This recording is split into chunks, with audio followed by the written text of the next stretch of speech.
Una semana más en Clave de Tecnología abrimos la sección Sociedad y Nuevas Tecnologías y lo hacemos con David Cabanes. David, bienvenido, ¿cómo estás? Muy bien. David, una persona que se encarga, en este caso, de dar a conocer las tareas de Nextivity. Nextivity, que permíteme, David, que ubique a la gente. Ofrecéis soluciones para problemas de cobertura en el interior. Y una tarea profesional que la tuya comprende España, Italia, para dar a conocer todo lo que tiene que ver con la buena receptividad Sí, en el interior, de algo voz muy y importante, datos. de voz y datos. Ya lo he explicado alguna vez que las operadoras de telefonía móvil siguen invirtiendo en mejorar su red para que sea más rápida y con mayor calidad de voz, pero en definitiva están obligadas únicamente a dar cobertura en el exterior. En el interior la dan, pero muchas veces cada uno tiene su oficina y su casa, y en esa oficina o casa puede tener muros, entonces con nosotros... complejo el tema un poco. Es ¿no? complejo, de acabar es complejo. De cohesionar, Es ¿no? Que cada uno complejo, vaya exacto. a la par. Pero con David, estrenamos hace muy poquito esta sección en el programa y empezamos hablando, David, de algo, claro, algunos han dicho algo tétrico, ¿no? Algo que resulta escabroso, ¿no? Pero muy real, que nos hemos de acostumbrar a ir pensando en dejar nuestro legado digital controlado y demás. Hablamos de propuestas realmente rompedoras. Hoy lo que queremos hablar es de otra tendencia en la que en este programa hemos hablado mucho ya, David, como es la realidad virtual. Sí. Y además tú y yo nos encontramos en el certamen de telefonía móvil, en el Mobile World Congress, y vimos cómo la realidad virtual parece ser que sí, que este año, este 2016, se está como imponiendo. Por lo menos es lo que las empresas nos están haciendo creer. No sé dónde está el... ¿Tú qué dirías? ¿Nos lo hacen creer o se va a acabar imponiendo? Yo diría que la tecnología ya existía. Sí, es supuesto, posible sí. que sea parecido a lo que ha pasado con el Bluetooth, que también hace muchísimos años que existe como tecnología, pero que ahora interesa. Los grandes fabricantes, Samsung con sus gafas de realidad virtual adaptadas a la última generación de móviles, que ya existía para la generación anterior, pero es ahora cuando están dando ese empujón, o Sony en su PlayStation 4, que también va a lanzar gafas de realidad virtual. Exacto, sí. Otros fabricantes como HTC. Lo cierto es que sí que el 2016 es el año del arranque definitivo de las gafas de realidad virtual para uso particular, para uso doméstico. Por lo menos las grandes marcas así nos lo están diciendo, ¿no? Apuestan por ella, por la realidad virtual. Claro, más bien hemos de pensar que la realidad virtual va a ser una tecnología de uso puntual y extraordinario. Esto es para, un momento de ocio, con la familia, o vamos a creer que realmente va a cambiar nuestra forma incluso de trabajar. ¿Tú qué crees? ¿Por dónde va a ir? Yo creo que a nivel profesional sí que puede cambiar la forma en que trabajamos. Las aplicaciones son múltiples, pero está claro que, como en la mayoría de cosas en la vida, el gran boom va a ser cuando esto se adopte como un commodity más, como Exacto. un elemento más, un ocioso, electrodoméstico, ¿no? un equipo electrónico más en tu casa. Lo que ocurre es que tiene una cantidad de riesgos, yo creo que ahora incalculables. Exacto, que todavía no nos hacemos a la idea, ¿no? Yo no quiero ser tremendista, pero lo que sí que es cierto es que si ya hemos hablado, y lo hemos comentado más de una vez, esta alienación de las personas por el uso del móvil, cómo se separan de su realidad más cercana, incluso a nivel familiar. ¿Qué puede pasar en una inmersión total, en que incluso llegas a engañar a tu cerebro poniéndote unas gafas que, si giras hacia un lado o al otro, ves una realidad totalmente distinta a la tuya? Ajá. Yo me imaginaba que a lo mejor en un futuro, cuando esto se implante de manera masiva, si ahora hay familias que a lo mejor los hijos adolescentes, incluso pequeños, cada uno tiene su móvil, su tablet para jugar, y va jugando, y el verdad. padre y la madre también están con sus grupos de WhatsApp o recogiendo emails. Que eso es la imagen de ahora, ¿no? Sí, sí. Imagínate en todos los años, cada uno con un casco de estos y unos cascos y unos auriculares. Sí. Bueno, unos años y quizás no tanto. No tanto. Pero volvamos a repetir que este es el año en el que más estamos ya empezando a hablar de realidad virtual, pero es que estamos hablando de la implementación de esta tecnología. Porque vamos a hablar de casos, de ejemplos. Por ejemplo, en el mobile, tú me comentabas, David, que uno de los aspectos en los que la realidad virtual se apunta por parte de empresas, no sé si norteamericanas o... Sobre todo. Sí. Son las pioneras, son, ¿no? las pioneras, sí. Y en este tema son muy pioneras. Y pioneras, ¿no? Hablaban de un ámbito que puede ser absolutamente rompedor, como es el ámbito del sexo. Claro, ¿cómo lo hemos de concebir esto? ¿Realidad virtual, sexo? ¿Qué nos puede dar, traer y provocar? Ahí está.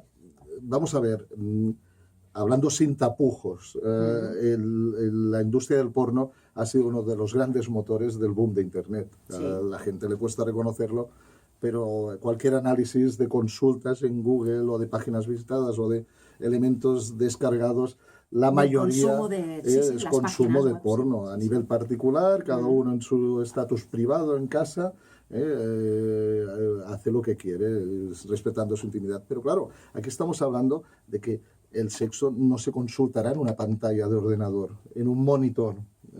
Por muy interactivo que pueda ser un monitor, la inmersión no es la misma de que ponerte unos cascos. Estuve leyendo un artículo de un periodista americano que asistió a una prueba o una demo de estas gafas virtuales de Samsung. Ajá. Con un software, un programa sexual, una serie de vídeos pornográficos.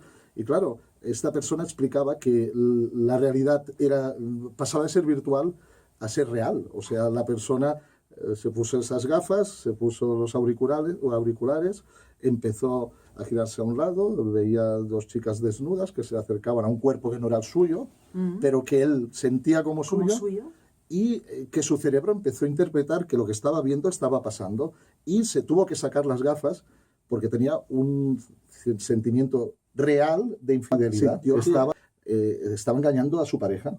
O sea, la sensación era, el cerebro le estaba dando unos inputs tan reales que él creía que realmente estaba engañando a su pareja. Es que esto es así, David. Yo lo digo a la audiencia porque tuve la posibilidad, y tú lo sabes, en el mobile de probar algunas de estas demos de realidad virtual, inmersiva además, o sea, auriculares, gafas, pero además el movimiento de la silla o del aparato en el que estuvieras, y realmente ese es el tema.